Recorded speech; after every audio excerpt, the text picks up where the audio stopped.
Video में ही ये कहा था कि आप और रोशन आनंद सर बैठ के इस मसले को सुलझा लीजिए। दो शिक्षकों का लड़ना कहीं से भी शोभनीय नहीं है और अगर ऐसा ये मामला आगे बढ़ा तो कुछ अप्रिय घटना हो सकती है। सोच के देखिए कि आपने आज एक वीडियो बनाया सुबह-सुबह और अपनी संवेदना आपने वहां पे जाहिर की है और आपने वहां पे एक वीडियो भी दिखाया कि पहले ये वीडियो देखिए। खान सर, मैं आपसे पूछता हूं कि उस वीडियो को क्या आपने गौर से देखा? क्या आपने देखा कि वहां पे वो ये भी बोल रहा है कि वो 6-7 दिन से प्रिंस यादव वो सो नहीं पा रहे थे सिर्फ ये बात सोच के कि मेरे भैया जेल में हैं और मैं बाहर हूं और मैं उनको निकाल नहीं पा रहा हूं। वही नहीं, क्या आपने वो वीडियो देखी जहां उनकी मां बेहोश हो रही है, बार-बार बेहोश हो रही है? क्या वो वीडियो आपने देखी?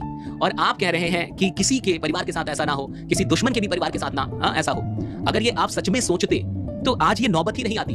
दूसरी बात ये, आप कह रहे हैं कि कोई तीसरा आदमी इसमें है, कोई तीसरा एंगल है। मैं आपको बता रहा हूं, मैं जानता हूं कि वो तीसरा आदमी और तीसरा एंगल क्या है। मुझे कुछ चीजों का जवाब दीजिए। सबसे पहले इस पूरी कहानी में आपके लोग जाके ज्ञान बिंदु कोचिंग के दीवार पे जाके आपके पोस्टर चिपकाते हैं, वहां से ये सारी झड़प शुरू होती है।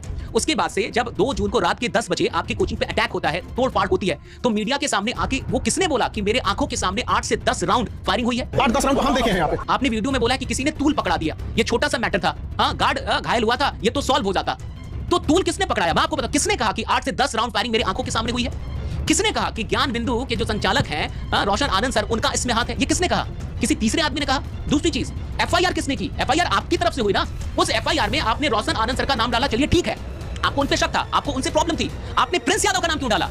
अगर प्रिंस यादव का आप नाम नहीं डालते तो उनको फरार होने की, उनको वहां भागने की, नेपाल तक जाने की क्या आवश्यकता पड़ती? वो कम से कम लड़ लेते ना अपने भाई के लिए वहीं रह के। दूसरी चीज, आप कहते हैं तीसरा एंगल है, किसी और के साथ ना हो, दुश्मन के भी साथ ना हो। मैं आपसे पूछता हूं कि जब उनकी गिरफ्तारी हुई रोशन आनंद सर की, सबसे ज्यादा खुश कौन था? आपकी ऑडियो वायरल हुई पड़ी है कि आप प्रशासन की बहुत अधिक बड़ाई कर रहे थे, ये तो फिल्मों में होता है। इतनी त्वरित कार्रवाई, इतनी फास्ट कार्रवाई तो कभी होती ही नहीं है। आपने पूरे बिहार सरकार की और प्रशासन की बड़ाई की है, तो सबसे ज्यादा खुश कौन था रोशन आनंद सर की गिरफ्तारी से? वो भी छोड़िए, जब बच्चों ने प्रदर्शन करना शुरू किया कि रोशन आनंद सर को निकाला जाए, उनको जमानत मिलनी चाहिए, तो क्या आप गए वो अपना केस वापस लेने के लिए? आप गए सुलह करने के लिए? आप वहां भी नहीं गए। तो मुझे एक बात बताइए, तीसरा आदमी आपको समझ में नहीं आ रहा कि कौन है? ये तो बच्चे को भी समझ में आ जाएगा, इसमें कोई बहुत पजल नहीं है। सारे कांड तो आपने करके रखे हैं। दूसरी चीज, मैं आपसे जानना चाहता हूं, एथिक्स पढ़ाते होंगे ना आप, तो यूपी रिस्पांसिबल है। आप अपने मामले में ये नहीं मानेंगे कि आप भी रिस्पांसिबल है? कि अगर आपने ये सुलह कर ली होती, अगर आपने उन पे केस ना किया होता, उनकी गिरफ्तारी ना होती, तो ये सब कुछ नहीं होता? आप नहीं मानेंगे कि इसकी जड़ में आप है? आप नहीं मानेंगे कि अगर आपका अहम बीच में नहीं आता, आपकी नफरत बीच में नहीं आती, तो आज रोशन आनंद सर को अपना भाई नहीं गंवाना पड़ता? और वो भाई जिसके बारे में कहा जा रहा है कि वो शायद उनको मिर्गी थी, उनको कोई बीमारी भी थी, भैया वो 6-7 दिन से सो नहीं पाया है।